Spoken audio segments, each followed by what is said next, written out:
And I'm Elana Stein, Hain, the new Director of Leadership Education at the Shalom Hartman Institute of North America. And before this, I was doing two things. One is I was the community scholar at Lincoln Square Synagogue, an Orthodox synagogue on the Upper West Side of Manhattan, essentially fulfilling the duties of an assistant rabbi with a different title. And before that, I was a resident scholar, which was a part-time, you would call that a rabbinic intern probably, at the Jewish Center on West 86th Street. And I also have my PhD in Talmud with Professor David Weiss-Halibni from Columbia University. And I have a wonderful little boy at home and a wonderful husband, big boy at home. And I'm just happy to be here studying with all of you. Let's do two things. First of all, I just want to frame the issue for a moment. It's re-examining rabbinic legal loopholes in the place of equity and law. And what I want to do for the next hour, right? What time is it?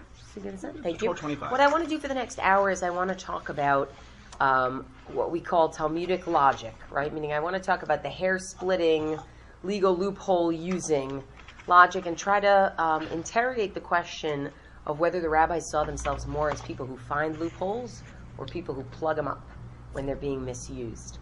And I think that this is important not just for Torah Lishma, just interesting learning, but in a very Hartman-esque kind of way.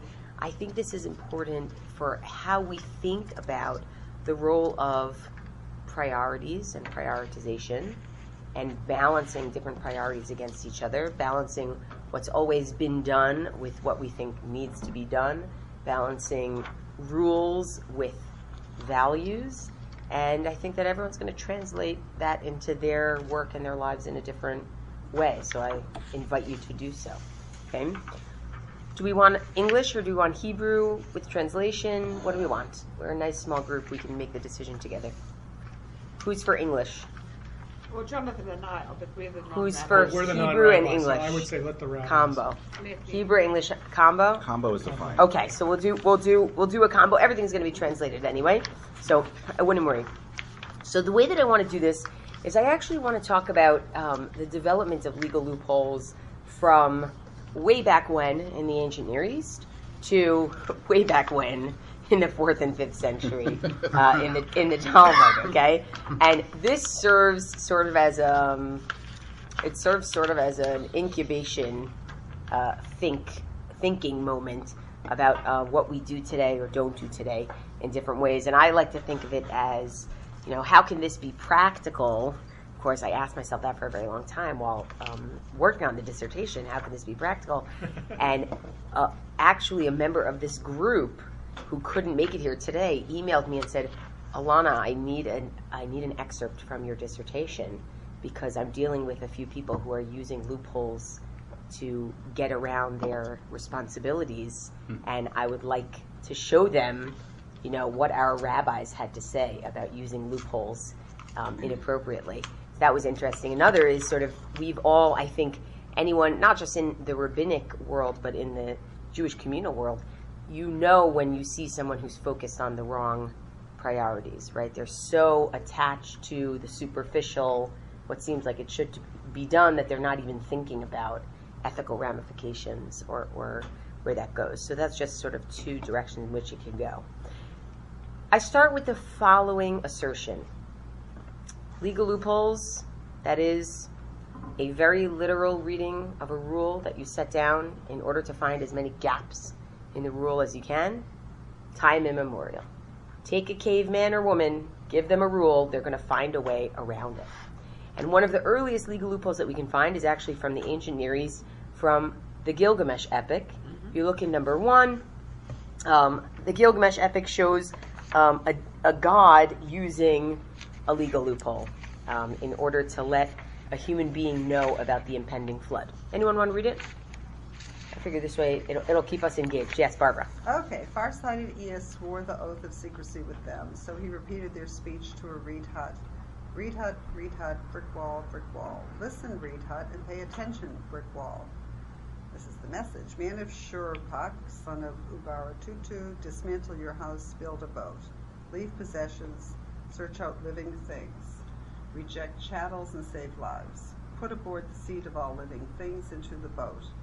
The boat that you are to build shall have her dimensions in proportion, her width and length shall be in harmony, roof her like the apsu. Right, for us, this has sort of echoes of the Noah flood story, but what's important for our purposes is that Ea swore an oath of secrecy along with the other gods not to tell mortals about the impending flood. So how did he manage to tell a mortal about the impending flood? Instead of talking to the mortal himself, he talked to the walls of the man's hut.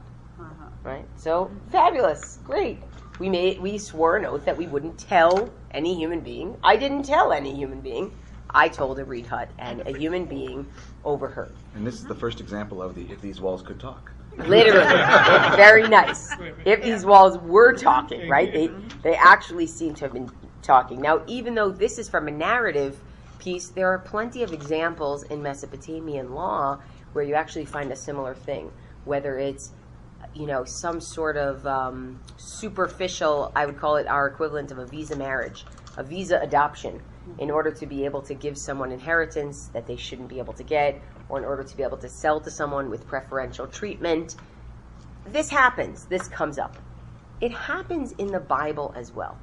So as much as the rabbis get, I would say, the reputation for being the legal loophole thinkers, it comes up way before them.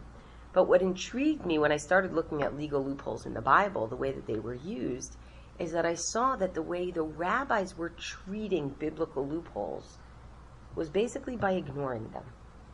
And it surprised me to think that if the rabbinic tradition is so full of this sort of very technical, creative manipulation of the law, and that's already found in biblical examples, it surprised me that the rabbis didn't use that as their precedent. And I want to show you some of the biblical examples, and we'll see if we can figure out why the rabbis might not have used that as their precedent.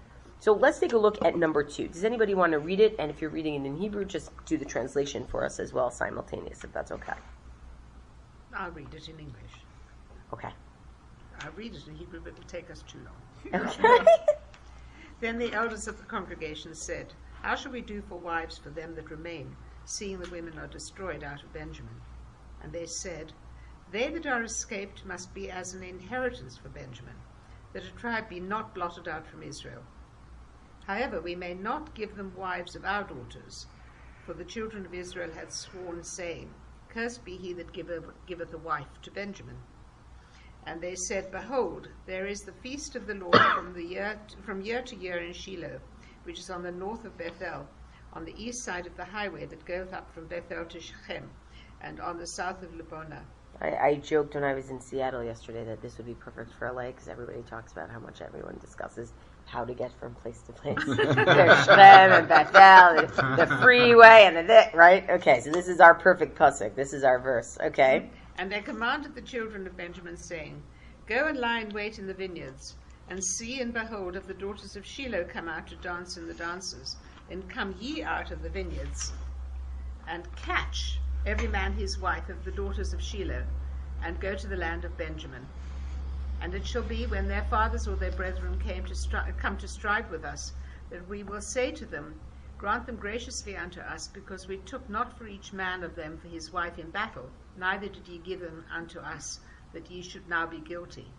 And the children of Benjamin did so, and took them wives according to their number of them that danced, whom they carried off. And they went and returned unto their inheritance, and built the cities, and dwell in them." So does anyone know the background story here that we're talking about? Drew, what's the background story? It's the Pelegish Begiva story, The concubine of Gibeah, okay. That's right. So this man, he was in Binyamin, the tribe of Benjamin. And so he had a concubine, and they just wanted to find a place to stay for the night, so they stayed somewhere. And it's like sort of like a mirror image of the Lot story, of the stone. So people were demanding, we want this woman. So he put out his concubine, and they had their way with her until the morning. He came to her, and she was dead. He chopped her up, sent her parts all over Israel, and then everybody fought against Benjamin and massacred them. And at the end of the civil war against Binyamin, there was an oath sworn, we will not give our daughters to the tribe of Benjamin. And then they realized, well, this is a problem, because we've decimated the tribe of Benjamin, and they have no one to marry. there aren't enough women for the men in Benjamin to marry, and we've said that they can't marry our daughters. We're going to turn from the 12 tribes into the 11 tribes. What are we going to do? So what is their solution here to that problem? Still Cut off them. They'll still kidnap. They said, we Nobody's giving them. we swore that we wouldn't give, right? I swore that I wouldn't tell a mortal about the flood. I can tell the walls of the house. We swore that we wouldn't give you our daughters, but You can catch take them. This is incredible, because just think about the irony here. They went to war against Benjamin because the tribe of Benjamin wouldn't prosecute the men who gang raped a woman. Now, in order to bring Benjamin back into the fold, they're saying, go, seize a woman. Now, is this a good loophole or a bad loophole? Doesn't seem like a very... It's practical. It's but- practical, That's exactly but it certainly undermines the spirit of what this whole war was about. There's something deeply uncomfortable about it. Right, what would be In wrong irony. from going from 12 tribes to 11 if they're good tribes? Right, so they're clearly, they have a sense that would be too far, going too far. Right? That's what seems to be. But an open question, right? An open question. What would have happened had they said, all right, what are you going to do? Or maybe they can convert some people along the way and meet, right? It's not really clear whether they did the right thing or the wrong thing by even deciding that they needed to bring Benjamin back in. But certainly the chapter ends, the parak ends with this refrain that's been going on through the end of the book of Shoftim, through the end of the book of Judges. Lo haya melech b'Yisrael. Right? There was no king in Israel. Isha yashar beinav yaseh. People did whatever they wanted to do. But there also Right? was This no is mayhem. There was also no prohibition about marrying women who weren't Jewish, because that's Right. another point. Right? Yeah. Exactly. Yeah. You're certainly not going to see that until the books of Ezra and Nehemiah, Yeah. where there's a So- discussion about marrying Yeah. foreign women. Right. So what is it that made them want to keep Binyamin in the fold? That's a wonderful question. So I'm waiting for the rabbis to look at this and say, well, this is a bad loophole. I'm waiting for them to say something. This is all they say about it. Take a look at 3 and 4. 3 is a citation of when Jacob blesses Benjamin, and he calls him on his deathbed. He says, Binyamin ze'ev yitraf. Right? Benjamin is a wolf that tears. Okay? So the Midrash says, Ma haze'ev hazeh chotev. Just as a wolf literally captures its prey, kach haya shivto shel Binyamin chotev. That's how ultimately the tribe of Benjamin would have to capture and seize. Shene'emar, as it says in the verses that we just read, Uri'item, and you will see, Vaya'im yetzu benot Shiloh v'gomer, when the daughters of Shiloh come out to dance, etc., v'chataftem lachem, you are going to seize, right? You are going to seize. You see how the Midrash turned yitraf into yachtov, right? There are 2 different words for this. Melamed shayu chotfim nashim livnehem, mishum shvua shenishvu alehen Yisrael shelo yasiu lahem nashim. It teaches that they would seize women for their sons. Why? That was a bad idea, because they misjudged the situation. Why? Because of the oath that people had taken against them. Well, what else did you want them to do?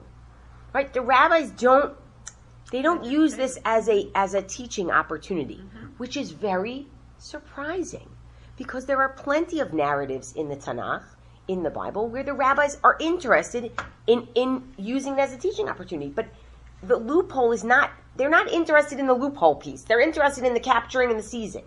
They're not interested in the loophole. Moreover, when the Talmud talks about when ultimately the tribe of Benjamin, back to Jamie's question, not only did they find the loophole to allow some women to marry Benjamin in that generation, but in the next generation, they found a way to allow people to marry willy-nilly. No need to seize anymore. When did that happen? Well, on one of the 2 happiest days of the year, says the Gemara in Tanit. It wasn't on Yom Kippur, which is one of the happiest. It was on Tu B'Av. Why? Because just like this passage, the women would go out and dance in the field. It's based on this. They would go out and dance in the fields, and they would choose a wife, right? Not capture a wife. They would choose a wife. And the rabbis want to know, well, how is this possible that they basically nullified their oath? Well, the rabbis come up with a very similar loophole without at all connecting it to the original loophole. Take a look at number 4. My darush, what did they, how did they expound? How did they figure out, the elders of Israel to fix the problem? Amar Rav says, well, it says, we won't give mimenu from us, but velomi banenu. We never said that our sons can't give their daughters, right? But the rabbis don't connect it to the original loophole. It's almost like the loophole for us, because we're looking for loopholes, is the elephant in the room. But for the rabbis, it's like doesn't exist. It doesn't exist. It simply could be 3 and 4 are descriptive. I mean, that's all they're doing. They're not evaluating. They're just saying this Correct. is how it works, and that's it. Good. Meaning but that to me is very important, because they don't use this as an evaluative moment, in sharp contrast to where they're going to use evaluations on the loopholes, which we'll see. They specifically do not take the biblical examples as moments of evaluation. They take their own legal examples that they create as moments of evaluation, and that's important. We'll see why, in terms of their self-definition, how they think about loopholes. I'm going to give you one more example. By the way, does this spark anyone's sort of, spark plugs? Other examples of loopholes that are used in Tanakh? In Well, there's- Tanakh? No. Well, Jacob and Esau is the one that immediately comes to me. Explain. Well, it should it should have been Esau who got the blessing from his father, because he had blessed Jacob. Esau was therefore gone, and he blessed Jacob because of a ruse. Good. So actually what's fascinating, and this is going to come up, David Dalby, who was a historian both of Roman, he was actually an academic, Judaic studies academic, Roman law and Tanakh, actually, and Bible.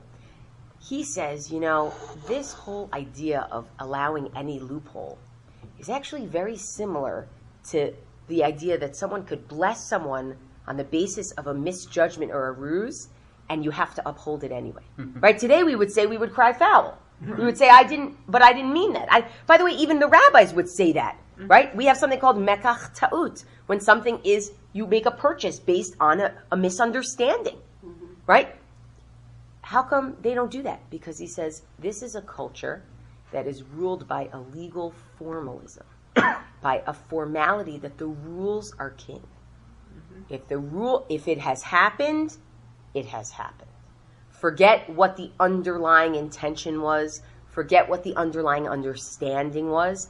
He says those two things have something in common. To say that Esau loses his blessing on a mistake, and yet there's nothing that can be done. And to say that people can use a loophole and not think twice, not blink about it, when it so undermines the spirit there, he says that is actually a characteristic of the ancient world.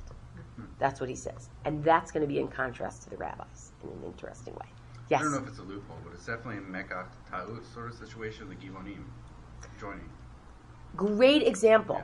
In chapter 9 of the book of Joshua, these people come to the Israelites, pretending that they're from far away, pretending that they're not indigenous inhabitants of the land of Israel, because they know that the Israelites are here to kill everybody in Canaan or make them their slaves.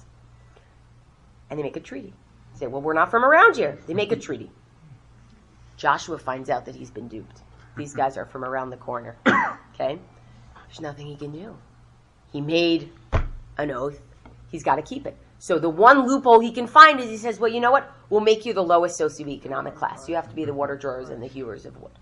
Right? That's exactly a very similar idea. By the way, you could also add, forget about loopholes proper. Let's just think about a mentality that we can find in Tanakh, that we can find in the Bible, where you have a problem and there's always a way around it, right? You kill someone by accident, well, you're not going to get the death penalty. We'll send you to exile, right? We'll send you to the Ir Miklat, right? There are lots of ways in which this can happen. I want to show you just 2 more loopholes, and then we'll move on to our rabbinic examples, because I want to show you again how the rabbis did not use, and I have in my dissertation about 10 examples. I always say, if you like this, don't read the dissertation, buy the book.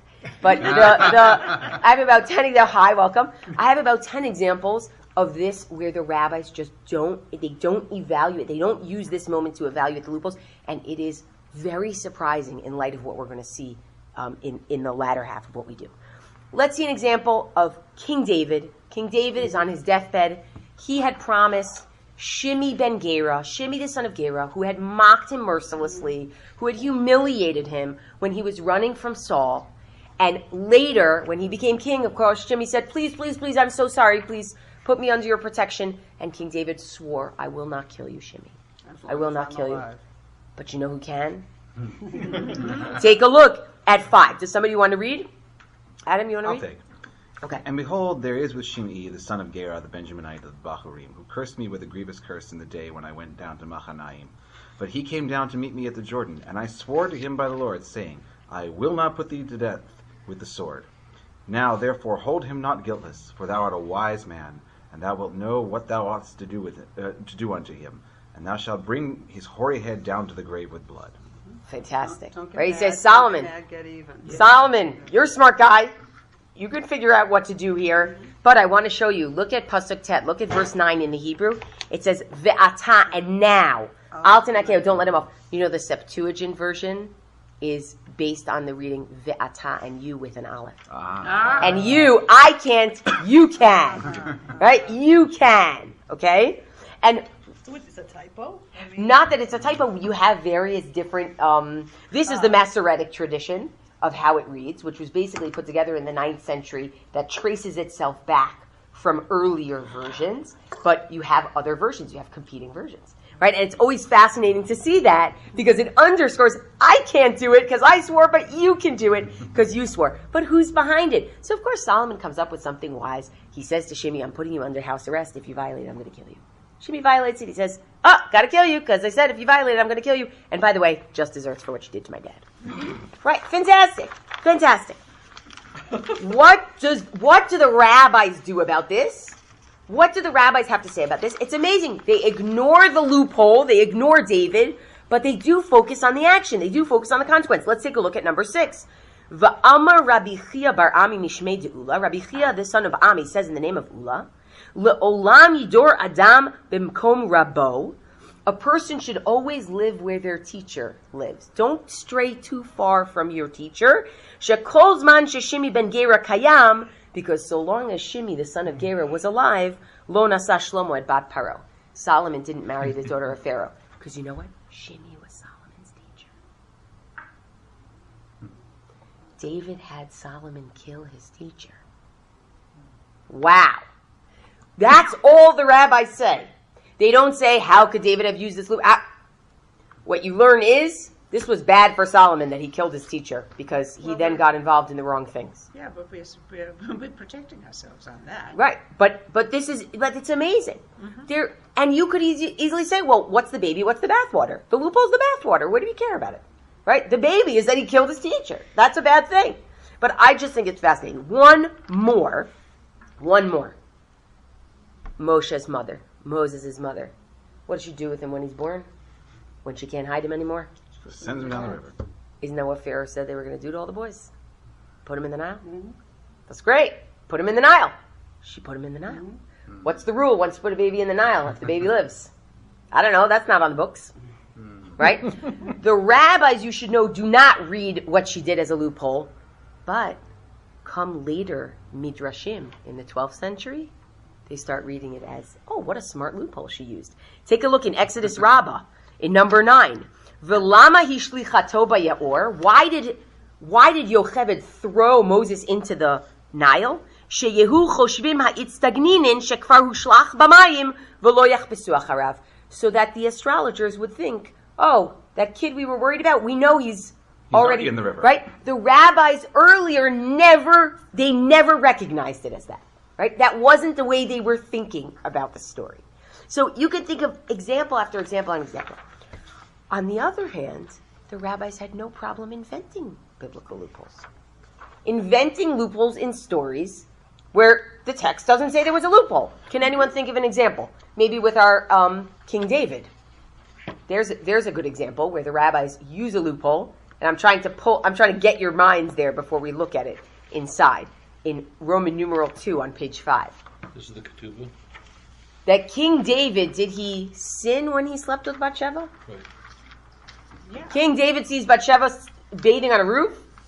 He takes her to the palace, sleeps with her, And then kills her. tries to get the husband to look like he slept with her. The husband doesn't play ball. Right. Kills her. Gets him killed on the front line. Right. Right. David sinned or David didn't sin? According to the plain meaning of the text, He said, Natan Hanavi, Nathan the prophet, comes to him and says, Atahi. Yata Ha'ish, right? It's those no stronger words have ever been said, right? You weren't there last night at the end when we read the story with Nathan telling David this unbelievable fable about a rich man who has all of the cattle and sheep, and a poor man who has only one, and the rich man stole the poor man's, and David says, that's terrible! That guy should be killed! And then Nathan says to him, by the way, Atza Ha'ish, you're that guy, right? You're that guy, right? Look in the mirror, you're that guy. Did he sin? The rabbis come up with a gorgeous loophole. Here's the gorgeous loophole. Number 11. Amar Rabbi Shmuel bar Nachmani, Amar Rabbi Yonatan. Rabbi Shmuel, the son of Nachmani, said in the name of Rabbi Yonatan, Kol ha'omer David chata, eno ela to'eh. Anybody who says that David sins, you're making a mistake. Shenemar, as it says, Vayehi David l'chol drachav maskil v'Hashem imo v'gomer. What do you mean? According to the Navi, he was a wise person. God was with him. Efshar chet bal yado u'shchina imo. Is it possible that he sinned and God was still with him? Well, by the way, I think we would answer that the rabbis themselves would often say, absolutely, God is with you even after you sin, right? Why do we say the 13 attributes of God? God before the sin, God after the sin. Elama ani mekayim. So how am I to understand where Nathan the prophet says, Madua bazita et dvar Hashem lasot hara? Why have you scorned God's word to do bad? In other words, the actual plain meaning of the Navi says he actually sinned. Shebikesh lasot v'lo asa. He wanted to do it, but he didn't do it. Amar Rav. Rav says, well, let me explain. Rabbi Judah the prince, Da'ati mi David, who comes from the house of David. By the way, can anyone here trace their lineage? My husband said he was a direct descendant of King David. We're related, right? There are a lot of us walking around saying that, right? I'm related to Rabbi Moshe Isserlis. Rabbi Moshe Isserlis relates himself back somehow to Rashi. Rashi relates himself back somehow to David. Exactly, right? I'm a queen. I'm a queen, okay? I'm related to the Maharal. So. I love it. You're related. Beautiful. That we can actually probably find like a family tree for. That's only 5 centuries. That we can do. I'm related to Mayor Lansky. You're Really? I love it. That's impressive. But Rabbi Judah the prince was an anical. He was a descendant from the house of David. He says, well, let me explain. Madua bazita et dvar Hashem lasot hara. When Nathan says to David, why have you scorned God's word to do bad? Rabbi Judah the prince explained it as mishuneh ra'azo. This word bad. Mikol ra'ot shebatorah is different from all bad. Bill Clinton, in the, over right? again. Okay. Depends what is. Shekol ra'ot shebatorah. Every place where it says bad in the Torah, k'tiv behu vayas. It says a person did it. V'kan k'tiv la'asot. Here it says he wanted to do it. Shebikesh la'asot v'lo asa. He wanted to do it, he didn't do it. Right? But where's the loophole? Let's find the loophole. Here we go. Ve'et Uriah Hachiti kita b'cherev. It's Nathan said to him, you killed Uriah the Hittite, the husband. You killed him. How do we get around that? Shahaya lecha laduno b'Sanhedrin v'lo danta. You know what the issue is? Not that he didn't deserve to die, but the Sanhedrin should have killed him. The court should have killed him, not you. Okay, you didn't commit murder. You just didn't go through the right means. Ve'et ishto lakachta lecha leisha. And you took his wife for yourself as a wife. What about that Nathan says? Likuchin yesh lecha ba. Meaning, your marriage is valid. Okay? The Amar Rabbi Shmuel bar Nachmani Amar Rabbi Yonatan. How do we know the marriage was valid? Because Rabbi Shmuel, the son of Nachmani, said in the name of Rabbi Jonathan, he was the one who started off this whole conversation, that David didn't actually sin. So essentially what the Talmud is doing is it's getting back to that conversation. Okay? Right. This stuff was all in between teaching us about Rabbi Judah the prince, which is from a different era. Kol hayotzei lemelchamet Beit David, anyone who went to war in the house of King David, kotev get kritut leishto, would write a divorce document for his wife. Find him, so, exactly. Yeah. Right? In case he didn't come back.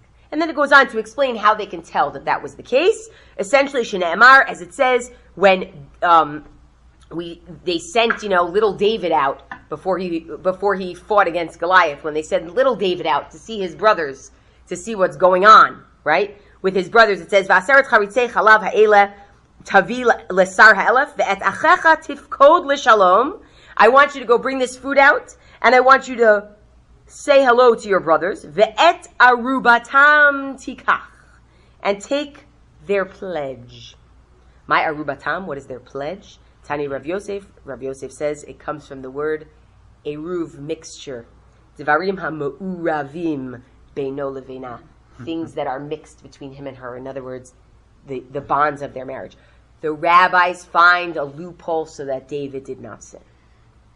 She was divorced. Okay? She was divorced. Wow. So it's not that they're averse to finding a loophole. It's that the category. It's just... To what end? Let's look at a completely different... 1 second. We're going to look at in a second at a completely different way of approaching the loophole. Okay? From the rabbis themselves. Drew, although... This is an after-the-fact justification. This is not a going-forward loophole. You can now do this. This is just trying to justify...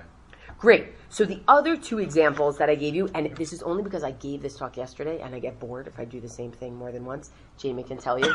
I literally did not do this example yesterday. I did the other two examples yesterday. But the other two examples, and we can do them if we want, but for lack of time, I don't know if we're going to have the time, but read them on your own. One is when God says to Abraham, I'm going to flood Sodom and Gomorrah with fire. And Abraham says, what are you doing? You're using a loophole. You're not allowed to do that. You said no more floods. So you can do a flood of fire, you can't do a flood of water. And guess who wins that argument? God. Right? Another example is Hannah. Hannah not having any children at the very beginning of the book of Samuel. She doesn't have any children, and she says, God, I need a child. And the rabbis interpret the double language that she uses. She uses imra'o tir'eh. God, if a seeing, you shall see. And they use it as, if a seeing, if you're going to do what I've asked you, great. If not, you'll see what I'm going to do. She says, you know what I'm going to do? I'm going to go seclude myself with a man, but not do anything, just seclude, so that they'll be suspicious that I'm a sota woman. They'll make me drink, and the Torah says, a woman who is innocent, who drinks the sota waters, will have a kid. Love it. Right? A seeing you shall see. Right? And then there's a whole debate back and forth. How could you do such a thing? This doesn't make sense. This could make such a mockery of Torah. That can't be what it means by the sota. Okay? But those are examples where it's going forward. And those are only 3 examples of other examples. Those are just sort of off the top of my head. Here's a completely different way of doing. Wait, is it? They're just using their own principles to justify the biblical actions. You can bring that forward? Well, let's put it this way. Okay. The way that they read David, right? Yeah. They're trying to justify what David did, and it's very clear they're trying to justify what David did. Yeah. The way they're reading Abraham and God is they're reading it as a taking it forward, right? Meaning they're putting God and Abraham in the conversation then. They're putting Hannah in the conversation then. And then actually Rabbi Akiva, and take a look at that third source, Rabbi Akiva comes and says, this is not good because people will then use this proactively and this should not be okay, right? So it gets into exactly that question of whether it's just justifying the past or explaining the past, or it's also meant to be used, okay? But this is exactly where they go. When do they actually use it? Let's take a look at page 7, okay? You will notice right away that there is terminology for use of a loophole. There is legal context for the use of a loophole. And there is rabbinic endorsement for the use of a loophole. So let's take number 17. Okay?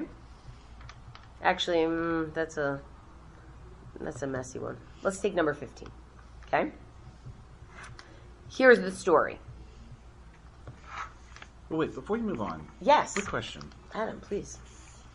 As I eat I'm a pickle. intrigued by the use with because specifically there's a verse that the rabbis have to deal with that they have to make sense of. That it's not just about getting David off the hook for the sake of wanting to have him up there as an icon, but the fact that they actually have a verse that says he was Correct. Pure, and they can't contradict that because then they have to undermine Tanakh and so on and so forth. Right. Whereas it's not about the iconic stature. There's specifically a textual difficulty that they're trying to resolve.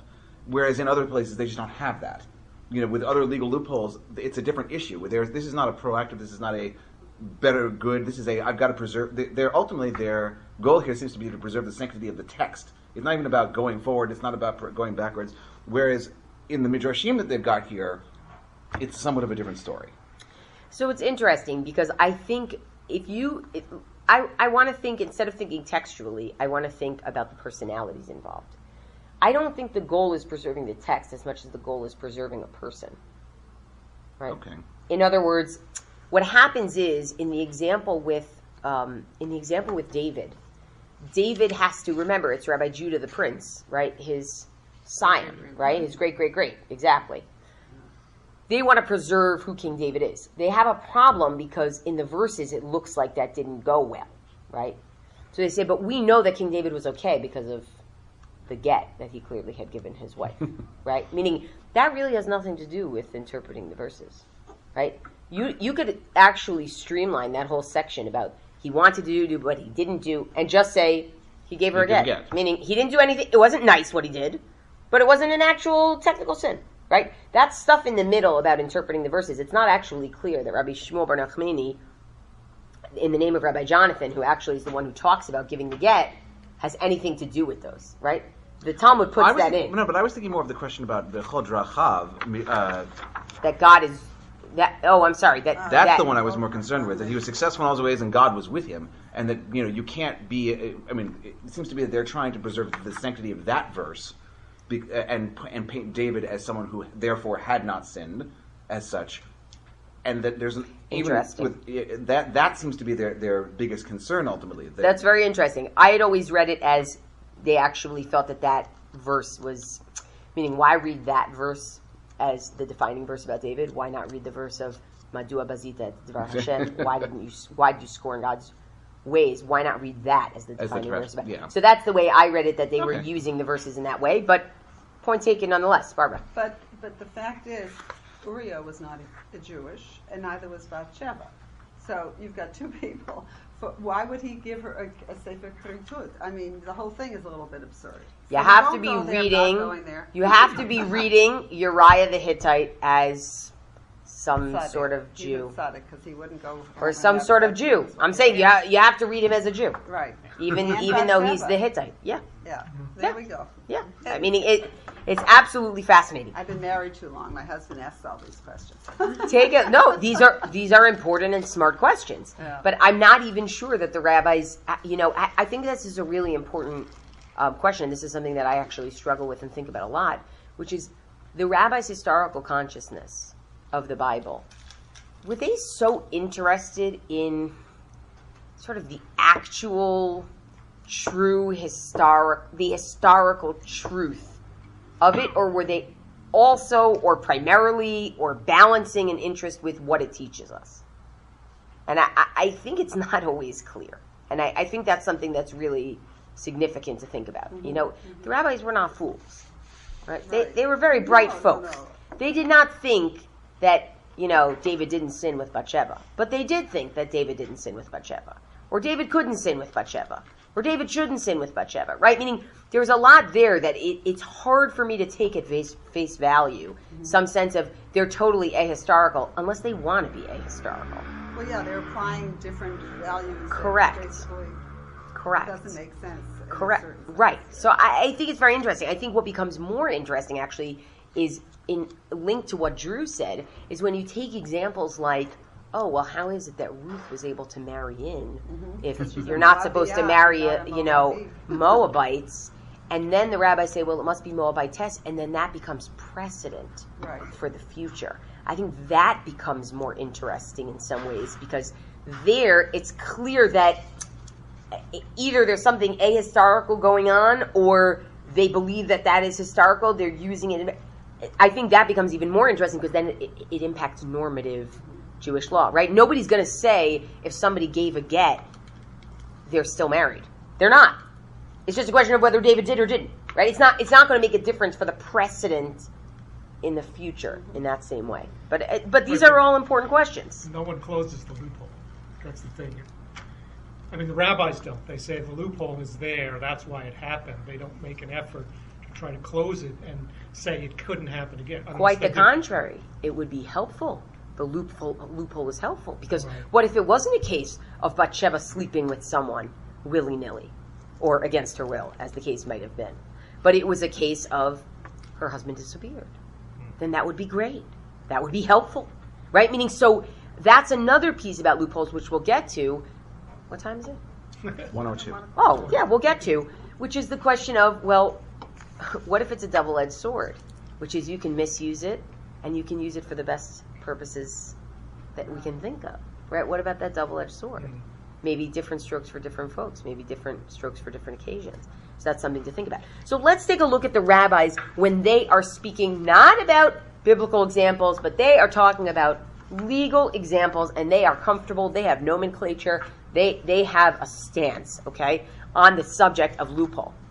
Number 15. Ma'arimim al ma'aser sheni. Would somebody like to read it, English or Hebrew, whichever one you'd like? Oh, Drew didn't get a chance yet? You didn't read yet? Drew, please. All right. Marimim al maser sheni kitzad. Omer adam livno vito hadolim le'avdo shivchato ha'ivrim. I'm going to make you translate it in the middle. Is that okay? You can Totally use the fine. English, use the whatever. All right. We may strategize regarding the secondary type. I like that word, ma'arimim. Strategize. What is that? The root of that word? Arum. Arum. What does arum mean? Being tricky. Tricky. Who's arum in the Bible? The serpent is arum. Oh, interesting that the rabbis would endorse something using that terminology, ma'arimim. Okay. So we may strategize regarding the secondary tithes. Sounds like we're all lining up to find out how to do that.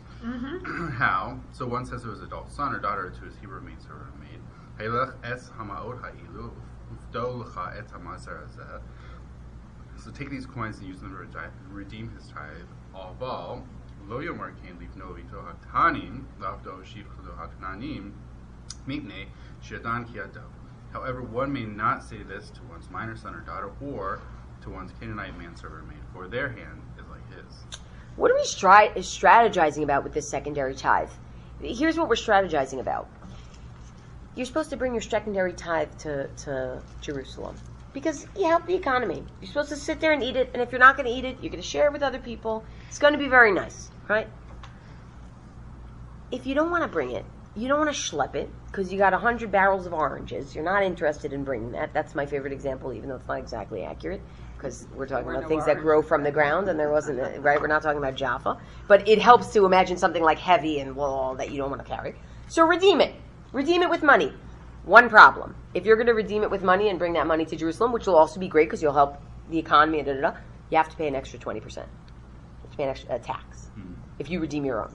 Somebody else redeems yours, they don't have to. Tax-free. Tax-free. Duty-free Now, shipping. I want you to think for a second. Well, actually, let's not think just yet. Let's just say what the rabbi said here, which is, we got a great way to strategize about the secondary tithe. You're going to redeem it? Don't redeem it yourself. Give the money to Jonathan. Jonathan, you have money, which I happen to just give you, but it's yours now. I have produce. Redeem it, maybe. You don't have to pay the tax. Fantastic. Good. Right? That works. Why would the rabbis endorse such a thing? To encourage people to bring, to get, just to encourage people to fulfill the mitzvah of Maser Sheni. Meaning because they're worried that people are not bringing their produce and they're not bringing their money. Okay, so one might be, you need to help people along. Great suggestion. Any others? I want you to think about the fact that the Mishnah was put together in a time when there was no temple. Okay? Nobody was going to Jerusalem with their secondary tithes. Not because, by the way, they weren't required to, but because after the temple fell, and this is in other rabbinic work, it just ceased being the practice. Because who's going to Jerusalem? First of all, it's depressing. You're not going to Jerusalem. You know what you're doing? You're redeeming your tithes, and you're putting the money in your drawer. We are not going to make you do an extra 20% for that. That's crazy. You're telling me that every single person, it's a terrible burden on people. You can't do that. So the rabbis say, ma'arim. We've got a harama, a strategy, a cunning for you. Okay? Fantastic. Sounds good, right? That sounds very nice. That sounds like a very nice thing to do. Now, I'm really confused here. This term, ma'arimim, it sounds so negative, but they're using it so positively. Yeah. So where are they getting this from? Now, you have to know, this is now the term for a legal loophole among the rabbis, from here going forward. Ha'arama, over and over and over and over again. And it's interesting that if they had that language, how come they didn't use it about the biblical examples? Right? They didn't use it about the biblical examples. Except, by the way, where they create the conversation between Abraham and God, and Abraham says to God, you are being ma'arim. You are being cunning about your promise not to flood the world. How can you do that? Right? You are being ma'arim. So, this is their language. Where'd they get, why are they using that because they're saying we're ambivalent about it? Is that why they're using that terminology? What's making them want to use that terminology? There is only one other example of ma'arimin in the whole of Mishnah, and it is also positive. I'm not interested in going into it now, but it's another example of post-temple. They were trying to go easy on people. Okay? So I want to show you actually where I think they might have gotten the word. Take a look at number 18 in Proverbs, in Mishlei. Does somebody want to read it? Mishlei Shlomo ben David. I'm sorry that I don't hear your name. Hain. Hi, Chaim. Nice to meet you. Chaim what? Beliak. A pleasure. Thanks for coming. Nice to meet you. Sorry to be late. No, not at all. You gave us some excitement in the middle. We were getting bored, and then you walked in. Perfect. Okay. Mishlei Shlomo ben David, Melech Yisrael, ledat chokhma u'musar, lavin imrei vina. לקחת מוסר השכל, צדק ומשפט ומישרים, לתת לפתאים עורמה, There's our word. לנער דת ומזימה. What is the purpose of this book? The Proverbs of Solomon, the son of David, king of Israel, to know wisdom, instruction, comprehend the words of understanding, receive the discipline of wisdom, justice, and right and equity, to give prudence. Whose translation? To the simple. I actually am using Michael V. Fox, not to be confused with Michael J. Fox. Or Everett Fox. It just always made me laugh when I'm looking at Michael V. Fox. Just, growing up in the 80s and 90s, like it's a funny thing. So Michael V. Fox, it's his translation. It's the Anchor Bible translation. Okay? Latet la pitaim orma. To give the naif, to give people who are naive, to give people who are simple, a little bit of depth. A little bit of smarts, some street smarts. Throughout the book of Proverbs, orma, which is used, I guess, about a dozen times, is always positive. It's always positive. It's a desideratum. You want to be able to be arum. Desideratum? Yes, you want to be arum. Not because it means tricky. It doesn't mean tricky there. It means resourceful. It means smart. It means don't be a naif. Don't get caught looking. Don't be a gullible fool. It's just like a friar. Don't be a friar. Exactly. Don't be a friar. That's exactly what it is, right? The rabbis, when they use ha'arama, the term ma'arimin, they know that it has the serpentine version and the Solomonic version. And that's exactly how they use it. Sometimes they're going to be okay with it, and sometimes they're not. And I want to start seeing some examples of where they're not in order to understand what helps them make the decision. Yes? For an interesting contrast, JPS translates the same word as shrewdness. Great. Which carries a very different... but to me, prudence and shrewdness are not the same. Prudence is much more neutral. Yes. It's more positive, and shrewdness is not necessarily positive. So it's interesting because the word mizima at the end of the verse, mizima is used both as positive and negative in Mishlei, in Proverbs itself. So it doesn't have that, even shrewdness, you'd have to read it in a positive way within the context of Proverbs, just because it's used positively. But absolutely, mizima would be something that could sometimes be, good or bad, kind of. Like edim zomamim, plotting, Although conspiring. And oddly enough, JPS has mizima as foresight, which is remarkably neutral. That is remarkably neutral. I'm actually kind of surprised by that. Is that the 1917 or is that? No, that's 85. Current. Oh wow, I should look into that actually. I should look into that because it would be interesting what they're using. Yeah, I mean, it's clearly, that's a very interesting translation.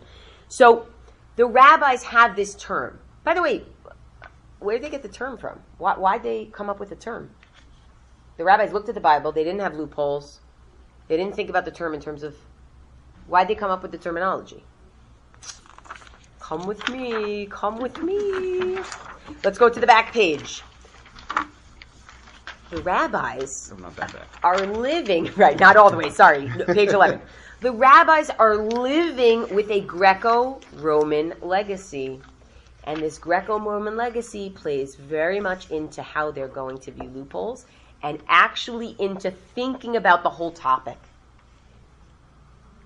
I don't think the rabbis got their idea of loopholes at all from the Bible. I think the rabbis got their idea of loopholes from the Romans. Take a look. Skip. I'm not so interested in 25 just now. I'm interested in 26. Does somebody want to read Cicero?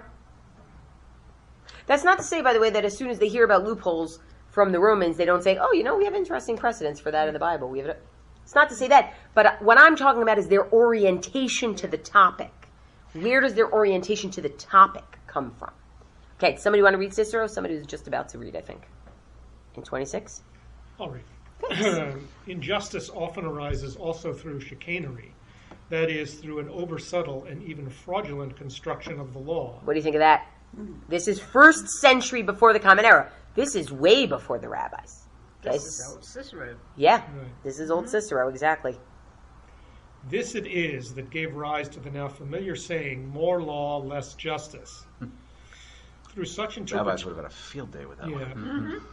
Through such interpretation, also a great deal of wrong is committed in transactions between state and state.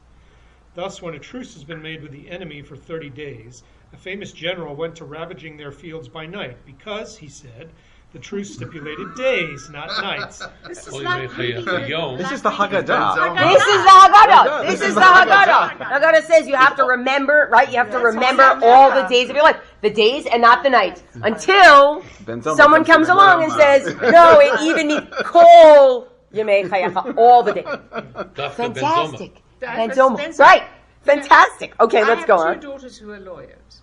And they wait for the whole Seder for that. They just relish that Yes. whole piece. Absolutely gorgeous. Leo you- Katz, a professor of law at the University of Pennsylvania, wrote a book called Ill-Gotten Gains, which is all about the practice of what he calls avoision. It's somewhere between evasion, which is illegal, and avoidance, which is completely legal, which he says that's the practice of law. That's the practice of law, right? Avoision. Okay? Voisin is the name of the book. No, the name is Ill-Gotten Gains, Ill-gotten but the gains. term that he coins is avoision, which is, Which- to me, I love it. I love absolutely it. I love brilliant. To me, it's Brooklynese for aversion. Right. Oh, right. I was like, avoision. That's like when I was a kid, I thought, what was it? No loitering? I used to think that's how people from Brooklyn said no littering. Literally, as if I would go visit my grandparents and said, oh, no loitering, Dad. And like, I thought that was funny. Okay, so let's go on. Not even our own countrymen's actions is to be commended, if what is told of Quintus Fabius Labeo is true. Oh, that guy, Quintus Fabius. Whoever Yeah. it was, for I have no authority but hearsay. Appointed by the Senate to arbitrate a boundary dispute between Nola and Naples, he took up the case and interviewed both parties separately, asking them not to proceed in a covetous or grasping spirit, but to make some concession rather than claim some accession. When each party had agreed to this, there was a considerable strip of territory left between them. And so he set the boundary of each city as each had severally agreed, and the tract in between he awarded to the Roman people. Pretty smart. That you didn't do anything wrong. They agreed to it. Had they been together, that never would have happened. But he did it separately. Now that is swindling, not arbitration. And therefore such sharp practice is under all circumstances to be avoided. Fantastic. Now you have to understand, Cicero is not working in a vacuum either. The Greeks, 4 centuries earlier, they're already starting to talk about this. Not in the same language, but they come up with this dichotomy. The Greek rhetoricians, who essentially spend their time arguing theoretical legal cases, they come up with this this dichotomy between dianoia, which is sort of like the spirit, and logos, the word, right? And they argue back and forth. There's a huge case called the Causa Curiana at the beginning of the 1st century before the Common Era, where a guy basically wrote in his will, should my son die before I do, I want my estate to go to X, who I'm not related to. He never had a son. So, of course, X says, well, what he meant is if he didn't have a son, I should get it. And, of course, his family members said what he meant is that if he had a son who died, you can get it, but he didn't have a son who died. The letter versus the spirit. That case in 92 before the Common Era, the spirit won. So Cicero is working off of this. And they continue to develop this theme that Aristotle actually started, which is in number 25, of equity within the law. Not just the letter of the law, but there has to be equity. There has to be, what would the lawgiver, if the lawgiver were sitting right here, what would the lawgiver say about the way that you're applying this law? Is this wrong or right? Okay. Now, Aristotle uses it practically in a little bit of a different way, which is he uses it to say you don't even need the letter of the law always, right? But the concept of you need to think about how the lawgiver would apply it if the lawgiver were here becomes very important. I think it's more than original intent. Because I think original intent is you're trying to figure out something historical. I think it's what is the spirit of the law, right? What is the law trying to accomplish, right? Does that make sense? Sometimes those two things are the same, original intent. Sometimes there's like a sliver of a difference between them. So in the 2nd and 3rd century, really the beginning of the 3rd century of the Common Era, and we're talking, this is the century in which the Mishnah is put together. This is the century before the Talmudic rabbis begin to talk, or actually the century in which the Talmudic rabbis begin to talk. A term is brought to bear for what happens when you are using the letter of the law to undermine its spirit. And that is called Frauslegi. Legal fraud. Take a look, the jurist Paulus in number 27. To do what the law prohibits violates the law, and anyone who evades the meaning of the law without disobeying its words is guilty of fraud against it. The Romans introduce, again, they got it from the Greeks. The Romans start saying, all right, enough is enough. We can't just let letter of the law be the be-all and end-all. And the rabbis pursue in the same spirit, which is, it's not that we're getting rid of the law, but we're not going to let letter of the law be the sole definition of whether you're doing it right, whether you're doing it well. And that's when the rabbis in the Talmud Yerushalmi, which is much closer to the Greco-Roman milieu, it's in the Roman Empire. In the Talmud Yerushalmi, you suddenly start seeing something called chashash harama, where the rabbis say, we suspect that you are using a Frauslegi, and we don't want to allow it. We suspect that you're using it. Sometimes we'll allow you to use, but sometimes we won't. So let's look at it. I think the prime example of when they would allow or disallow, where they're trying to actually come up with parameters of when they would allow and when they would disallow, and then discuss what those parameters are actually based on. Keeping in mind that we've already seen a Mishnah where they're clearly fine with loopholes. They're clearly happy about loopholes. Let's go for it. We're going to save people the burden in their secondary tithe with this. We have two examples in the Talmud Yerushalmi in number 22, in this very long study that I excised for you, this very long section that I excised for you. You have two examples.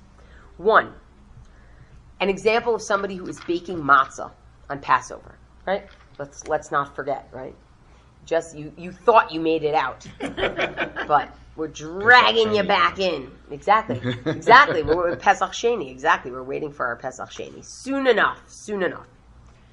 So, a person's baking matzah for Passover. That's wonderful. Who has the time to do that? I don't know. Somebody had the time to do that. It's on Passover, though, that they're doing it. Great. Yom Tov, the holiday. They're baking on the holiday for the holiday. It's one little issue. They're going to have to separate a little bit of challah dough out from the rest. Presumably should go to the priest to eat. Okay, great. What's the big deal? That's great. What if the dough is impure? Then what?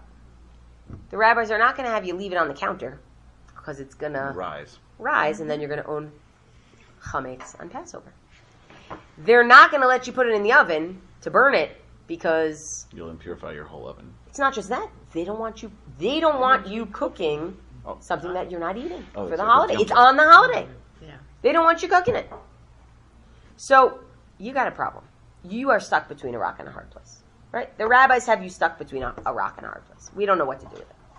The other rock and a hard place that we're going to be looking at is you got animals, right? Animals run throughout this whole conversation, right? We have David and Bathsheba, the man with the right? You've got animals. You got two animals, a parent and a child pair. Oh, how sweet, how cute. Great. They fall into a pit on the holiday. Okay, great. Take them out. The rabbis really don't want you handling the animals on the holiday. They don't want you handling the animals on the holiday unless you're going to slaughter them and eat them on that day. But you can't do that. Okay. So take them out. Slaughter them and eat them on that day. I mean, it's a shame you're losing it. Well, there is a verse in Leviticus. You cannot kill a parent and child animal on the same day. And by the way, I'd love to be creative and say, look, Hain, you kill one, I'll kill the other. Can't do that either. Can't do that. According to Mishnaic law, can't do that I either. don't kill. Right? You don't kill. So then I'm glad I didn't involve you in I this. should do it for you the way we You do can't, it. right. You're not going to, exactly. You can't appoint somebody else to do it for you either. So we're stuck. You're stuck between a rock and a hard place because you don't want to lose your animal. Or alternatively, you don't want your animal to be in pain. However you want to read it. These are the two cases that the Yerushalmi, the Jerusalem Talmud, brings up. And these two cases, you have the same people arguing. You got Rabbi Eliezer and Rabbi Joshua. And wouldn't you know it, they say opposite things on the two different cases. Exactly. It's gorgeous. It's perfect. It's gorgeous. But this allows the rabbis to start talking about what are our parameters for when we're going to let you loophole your way out and when we're not. So I'm actually going to read this in English because I think it'll make us all appreciate the nuances at the same time, as opposed to a time delay. Okay? How on Passover do they set aside, we're on number 22, how on Passover do they set aside apart the dough offering if the dough is in a state of ritual impurity, i.e. no one is going to eat it? Rabbi Eliezer says, I got your loophole. And of course, female pronoun, because there's baking involved. Sorry, everybody, but that's the case. She should not designate the dough offering before it is baked. I have a great idea. You're not going to decide which piece is challah until the whole thing's already been baked. So you don't have a problem of you're going to put dough in that's not going to be eaten because you haven't decided which part is not going to be eaten yet. Rabbi Judah ben Betera, who we're going, the sugya itself, the Gemara itself is going to promptly ignore, but Rabbi Judah ben Betera says she should put it in cold water. What do you mean? Keep it from rising. Science. Okay? Said Rabbi Joshua, this is not the sort of leaven concerning which people are warned under the prohibition, let it not be seen and let it not be found. He said there's no prohibition of owning this kind of leaven. And you can read that in many ways. You can say, well, this isn't really yours. It really belongs to the priest. It really belongs to God. You could read it as, this is not your fault, right? And you could read it in a bunch of different ways. Rather, she separates it and leaves it until evening. Leave it on the counter. Who cares? If it ferments, it ferments. Great. How should yes, I don't true. understand what the cold water does. It stops Stops bleeding. it. Stops it It from will never leavening. turn into Oh. chametz, so it's Exactly. you can have it hang around. All right. Yeah. That's pretty. It'll pretty probably be kind of gross Yes. at the end of the holiday, and I'd imagine that the And the water dough would will be probably gross. absorb Is that just for the, The challah water. or all of it? just for the separated part. The challah. Yeah, Oh. just the challah, right? Meaning the The other part separated you can part bake of and dough. eat. What'd you say? Because the other part you can They're bake right and there. eat. Bake it and eat it. Nobody will bake it and eat it. You could Now- add sugar and start making booze. Why could you? Chaim, he doesn't kill, he drinks. I like this guy. I like this guy, Chaim. Okay, how should a person act according to Rabbi Eliezer? So let's actually pinpoint exactly what Rabbi Eliezer wants you to do. By the way, you should just know that the Babylonian Talmud reads Rabbi Eliezer completely differently than we're about to read it. I just want you to know that. And the reason why I care about that is because I think that the Talmud Yerushalmi, the Jerusalem Talmud, which is in the Greco-Roman milieu, actually cares a lot more about loopholes than the Babylonian Talmud, oddly enough. Is that in your dissertation? That's totally in my dissertation. Awesome. Buy the book. Okay. That's because they're living there, Yes. and they They're have to. they're in, not to say, by the way, that the Romans and the rabbis were buddy-buddy. They weren't. Right. They did not like each other at all. Right. At all.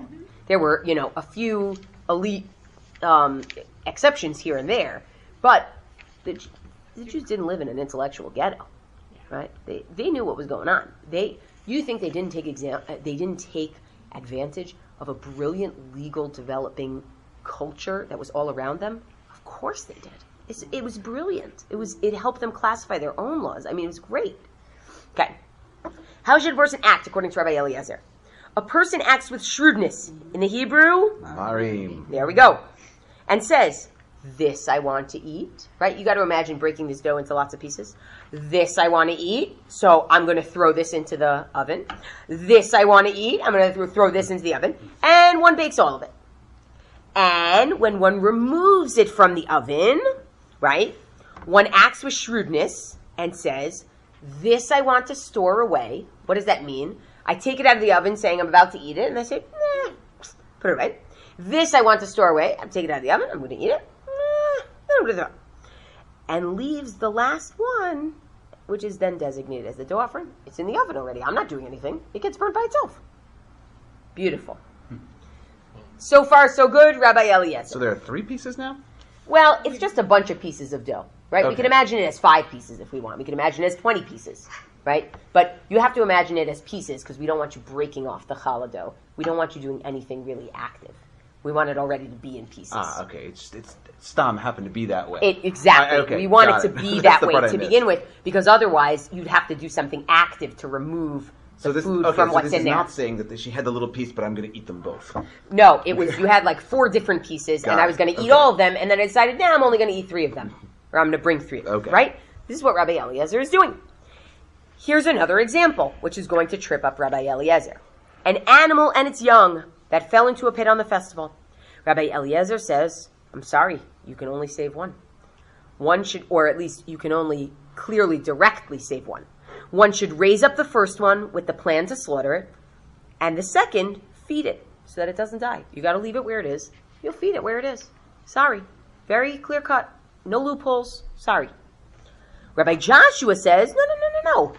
Raise up the first one with the plan to slaughter it, but you don't have to slaughter it. You're storing it. You bring it up and you say, you know what? It looked really good in the pit. I'm not interested in it anymore. Mm-hmm. And practicing cunning, Hebrew, Mutar laha'arim. right? Raise up the second. Even though one, and this is hard because the Hebrew says chishev. It's not clear whether chishev is you originally intended, you planned, even though exactly that you intend or decide not to slaughter each one of them, it's permitted. Rabbi Joshua says, what do you mean? This is exactly the way Rabbi Eliezer did with the dough. Take this, take that, right? Mm-hmm. Rabbi Bun Bar Chia asks, is not Rabbi Eliezer's logic reversed? There he says it is forbidden to act with cunning, meaning in this particular case. And here he says it's permitted to act with cunning, in the dough case. Well, here's the explanation. And this is amazing, because the rabbis are now trying to come up with parameters for when this is allowed and when it's not. Here he so rules, Hacha mishum bal yera'eh ubal yimatzeh. Here he rules that you can use a loophole because he doesn't want you owning leaven on Passover, which justifies any necessary means to remove the leaven. There, in the animal case, is there any comparable justification? In other words, he's willing to let you use a loophole to save you from sin, from transgression. Why? Because, why? It's sort of like pregnancy. Doing nothing is a choice here. If you don't do something at all. I'm a little. That was an interesting example that you gave. Well, no, yes. I assume you're talking about pregnancy and abortion. Yes. Okay. Yes. That's I'm what it is. The doing I'm nothing is. There's I'm doing Sorry. a lot here. I'm not doing nothing. Yeah. My apologies. I'm pregnant, by the way, for this recording. Those who don't see, we should send a picture. Oh, thank you. Oh, you haven't seen me walking around. It's very clear. Okay. Yes. Okay. But I mean, from the standpoint of people talk about the issue with when you have teen pregnancy, they always talk about the idea that you can't do nothing. Nothing is still a choice. That here, if you simply do nothing, you're going to end up with a violation somehow or other. In the case of the matzah, Yes. that you can't do nothing. Whereas the other case, you're less stuck. ? Right. Meaning he might say you're less stuck because you can always feed the animal where it is, or better yet, what are you actually losing, right? Meaning, I would even say, let's talk about the spirit of the law. You may be losing some chana'ah, if you will, some benefit, but you're not violating anything. But is that the spirit of the law, right? Meaning that's where I'm going here for a second. The spirit of the law doesn't want you to transgress. So we'll use the law in order to keep you from transgressing, right? The law is okay to be manipulated when you're not using the letter to undermine the spirit, but you're using the letter to maintain the to spirit. maintain the spirit. That's pretty brilliant. That's pretty brilliant. By the way, I'll tell you something interesting. Major difference between the Greco-Roman use of loopholes and the Rabbinic use of loopholes. And Boaz Cohen, the great Roman/Rabbinic historian, noted this first. The Roman jurists tried to figure out where to close loopholes because they were unjust. The Rabbinic jurists did that and also specifically looked to use them in order to uphold the spirit of the law. Right? Very interesting. Very interesting. So I think that's very important. Upholding the spirit of the law, maintaining the spirit of the law by using the letter. Okay? And then we'll get to a whole conversation afterwards, which hopefully we'll have a little bit of time for, but we'll see. Rabbi Joshua's logic is reversed. There he says it is permitted to act with cunning with the animals. And here he says it is forbidden to act with cunning. Well, says Rabbi Edie says, actually here it's not a question of upholding the spirit of the law, it's a question of which would be undermining too much. He says here it's a matter of shvut. Shvut is a violation that's a little bit of lesser violation. He says, Rabbi Joshua is okay with undermining the rules about touching animals. That's a lower violation. He'll use a loophole against that.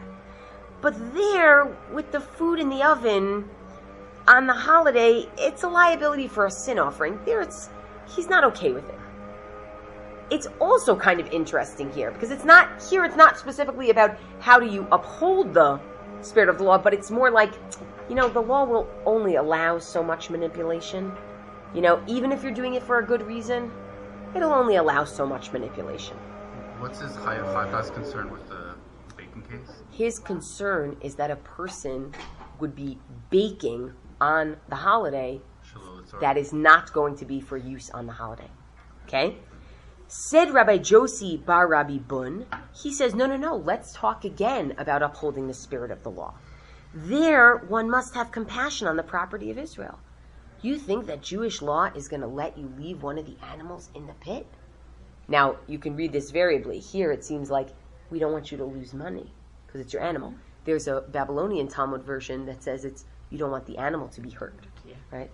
But there's a spirit of the law thing here. The law is not going to just let you. That's terrible. We can't allow such a thing. But here, with the food in the oven, is there any such loss for justifying the use of such artifice? He says, no, that's not. It's very different. But what's great about this is what the rabbis are doing is the rabbis are trying to figure out, we can't just make it about the letter of the law. We're not going to throw away the letter of the law, which ultimately Roman law doesn't throw it away either. But we are going to make sure, or we're going to try our best to make sure that the spirit is being preserved, right? And that's where it's being used. And now I want to take it to some practical, right? Let's go back to our example of somebody who asked if they could have I'm going to finish here. Let's go back to our example of somebody who asked if they could have an excerpt of my dissertation because they were dealing with people who were using loopholes to undermine the spirit of right? That happens all the time. Mm-hmm. That people do that all the time, right? That's evasion, right? Mm-hmm. That's exactly the question of is it more evasion or is it more avoidance? And I think what's interesting is that, of course, if you look at the Jewish world today, the place where different denominations are is very much embroiled in this question of the balance between consequences and rules, right? The balance between spirit and letter. But even the rabbis 15 centuries ago, they're already thinking about how do we ensure that the spirit of the law is clear and that the spirit of the law is upheld and that the spirit of the law does not become a mockery because people focus too much on the more rigid side of it or people focus too much on the black and white side of it and don't look enough in the gray. So when the rabbis look to talk about loopholes, they don't look at the biblical examples, because the biblical examples are not the gray. They're not thinking and adjudicating, is the spirit being undone by the use of this loophole? The Romans were, and the rabbi said, you know what, we can take that example and we can push it further and use it within our own milieu, where we use the law to preserve the spirit, and we do our best not to allow the law to be used to undermine the spirit. And we'll end just with this citation, if you look at number 11, and I think this is very relevant. Again, not Number 11 or only page 11? page 11, number 24. I think this is relevant not only to specifics of Jewish law. I think this is relevant to life in general, where people get lost. They lose the forest for the trees, and that's a big mistake, because somebody planted those trees with the idea of having a forest in mind, right? 24. Rabbi Bar Chana said, Rabbi Yochanan said, in the name of Rabbi Yehuda Bar Eli. Actually, let's read this in the Hebrew. It's a very powerful. The end of the second line. Bo ure'eh, come look. Shelo kidor harishonim dorot ha'achronim. The later generations are not as incredible as the earlier generations. Dorot harishonim, the earlier generations, machnisim peroteim derech trak simon. They would bring in their produce through the main gate, kidei lechayvan b'maaser, so that they would have to pay the tithe, because according to the plain meaning of the verse, the produce has to go through the main gate, the front door, in order to have to pay it. If you bring it in through the skylight, you don't have to. That's a great loophole, right? Dorot achronim, right? Kids today, machnisim peroteim, they bring in the produce derech gagot, through the roofs, derech karpefot, through the backyards, kidei, excuse the typo, lepotran min ha'maaser, so that they don't have to pay the tithes. And what's amazing about that is that it gets right back to Jonathan's point from earlier, where you said, why not close the loophole if it's going to be misused? And there is a problem, because once you're dealing with a rule-based culture, the loopholes are going to be able to be used for good and for bad.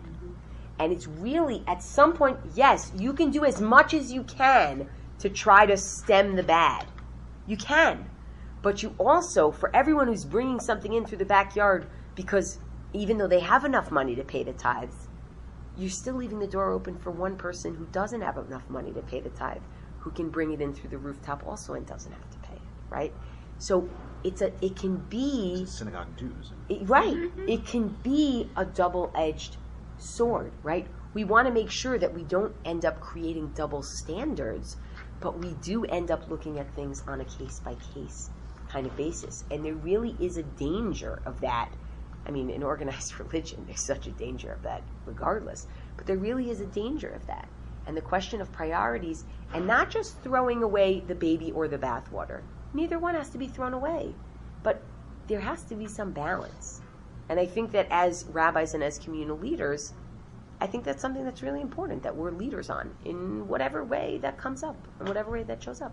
So, I hope we learned a little something. I loved learning with you. I hope we have a chance to learn again sometime. Thank you so much. Pleasure.